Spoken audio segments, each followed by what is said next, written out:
Hey everyone, this is Schleicher with Gaming Trend at Origins, and I'm here with Rob Dougherty from Wise Wizard Games, and we are here to talk about the upcoming Star Realms Kickstarter, right? Yeah, we got Star Realms Rise of Empire.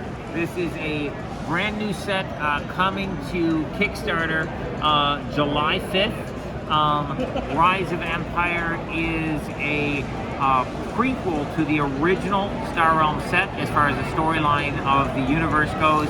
So this happened before the Blob showed up in the Star Realms universe, and this game tells the story of the Star Empire's rebellion from the Trade Federation. So one player is going to play as the Star Empire, the other player is going to play as the Trade Federation, and you're going to have a 12-part legacy campaign, so 12 different game sessions in those roles. And then when you're done with the 12-part game, you're going to have a full Star Realms set that'll have 6 players worth of starting decks in it, and that's fully compatible with all your other Star Realms stuff. Really cool things are going on in this set. The biggest and most obvious one is there are brand new factions. So this market deck contains 3 factions. These are new factions you haven't seen before. They are the Kingdom, which is these purple cards here. This is a militaristic monarchy that is a neighbor of the Star Empire. Then you have the Consortium. These are richer worlds closer to Earth. And then finally you have the Scavengers. These are far on the far reaches of known space. They're a mix of wildcat colonies, pirates, scavengers, people living on the fringe. In the game, the Trade Federation player is trying to keep the colonies loyal, and the Star Empire player is trying to get their neighbors to join the rebellion with them. So when you're buying a ship or base in the course of a game, it represents you convincing that ship captain or that base commander to join you in this battle, to join your side of the war.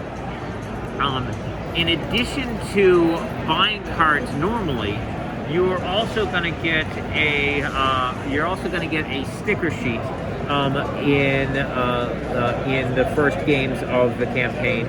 And the sticker sheet allows you to do upgrades on cards. So here we have an example of a Kingdom base. This is the Tower, and you can see that it gives you 2 combat, and like all cards in this set, it has a win acquired ability. When you acquire this card, it's going to give you 2 combat. If you were to upgrade this with your 4-cost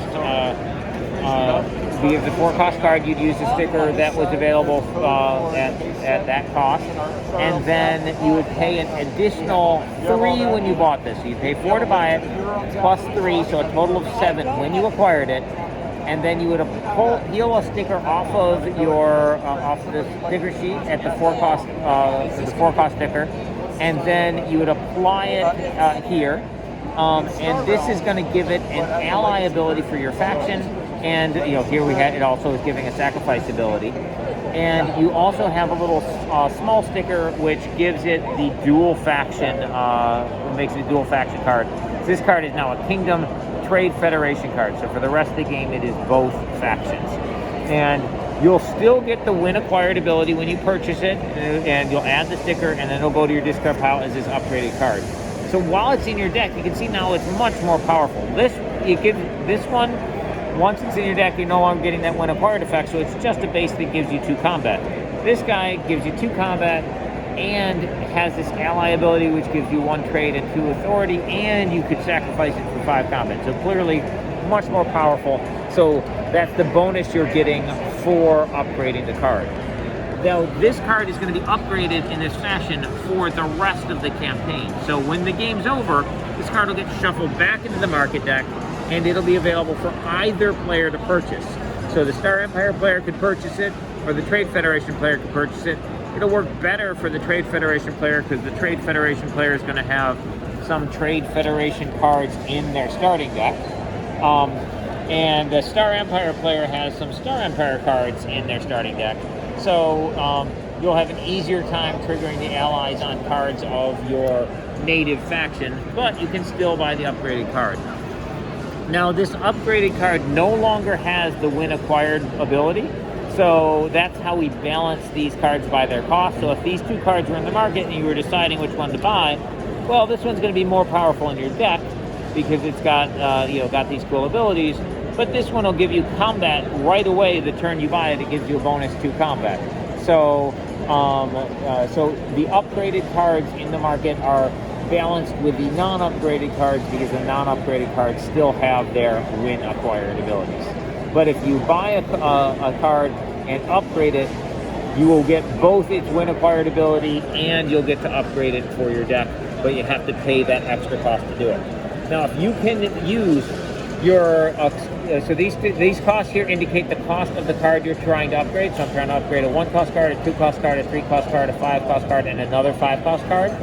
If I can upgrade all of them during Game 2, this is the Game 2 sticker sheet, then I will automatically win the game. It's an alternate win condition. If I can do all 5 upgrades, I will. It's an automatic win. Or of course, you can win by reducing your opponent's authority to 0. Now, for people who don't like using stickers, or for people who want to be able to replay the campaign over and over and over again, we have a thing called the Infinite Replay Kit, and it will contain every single possible upgrade for every ship and every base. So basically, when you're using this, instead of applying stickers to the card, you would look through your sorted cards and pull out the card with the appropriate upgrade on it and swap them and swap it in. So this will allow you to play through the campaign as many times as you like. The Infinite Replay Kit will also come with a fresh market deck with all the cards unstickered, so you can play through the campaign using the stickers, and then when you're done, set that deck aside, and if you get the Infinite Replay Kit, you can then bring in the Infinite Replay Kit. You'll have a fresh market deck, and then you'll have cards that you can use, upgraded cards that you can use again and again and again, playing through the campaign. So there is a whole bunch of content in here. We're only talking about what the stuff going on in those first games, but there's going to be all kinds of content that's going to be revealed. Each game that you play, there'll be a little envelope that you open up, and it'll have stuff for it. So, for example, every game will have a scenario card giving you the rules for the engagement. As you progress through the campaign, you'll get different scenario cards, and each scenario card is double-sided. And you play the side of the faction that won the previous game. So, for example, when you're getting into Game 2, if the Trade Federation player won Game 1, each player is going to start with 55 authority. But if the Star Empire player won Game 1, at the start on your first turn, each player is going to decide whether they want to draw a card and discard a card. So basically, and the various scenarios all have different effects for the different sides, and so that is the Rise of Empire campaign. And like I said, when you're done playing it, you're going to have a complete 6-player game that is fully compatible with your other Star Realms content, so you can mix these cards in with your other sets when you're done playing through that Legacy campaign. And you're going to have your own very unique center deck as well. Exactly. So by playing through, you have this customized deck that you can mix in, and you can do it in a bunch of ways. You can take, you'll be upgrading exactly 20 cards of a spread of costs throughout the campaign. So you could take those and swap them into other sets to be, okay, these will be my Star Empire and these will be my Trade Federation cards, and swap them in for the Star Empire and Trade Federation cards, say from Colony Wars, and have a mix set like that. Or you can just shuffle it in to your entire collection if you want to. So lots of different ways you can play with them. Cool. So June 6th or July? July 5th, Tuesday, July July 5th, okay. coming to Kickstarter. So check it out there. Yeah, the set is gorgeous, beautiful artwork, incredible gameplay, and whole new factions. So super, super cool. And you've just released the Hero Realms app too. Absolutely. So we have for fans of our Star Realms game, you'll be familiar with our Star Realms app. We have a app for Hero Realms. This is an app just like the Star Realms app, so you'll be able to play offline and against the AI, or online versus live opponents. When you're playing versus the AI, you'll be able to play individual duels against the AI. You can play the pit fight version, which is like a hardcore mode, where if you win, you immediately level up, but if you lose, that character is dead forever. You can play the campaign, which has a multi-part story. You can create new characters. One of the great things about the Hero Realms app is when you play, you're playing as a specific character. So when you create a character, you choose their class. Then you can choose which artwork you want for your avatar.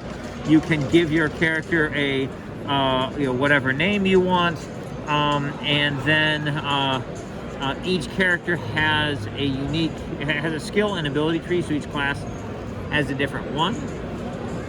And as you level up, you're going to be making choices on upgrades. So for example, if I was going to upgrade my tracking ability, I could choose between upgrading it to the fast track ability or upgrading it to the careful track ability. And that'll give you a different ability on your track, a different way to use your tracking power. And then when you upgrade another time, if I chose the careful track, my next tracking upgrade, I'll be able to choose between relentless track and flawless track, but because I'm over here on the tree, I won't have access to the instinctive track. So basically, depending on what choices you make early on with your character, it'll affect what you can do with them later.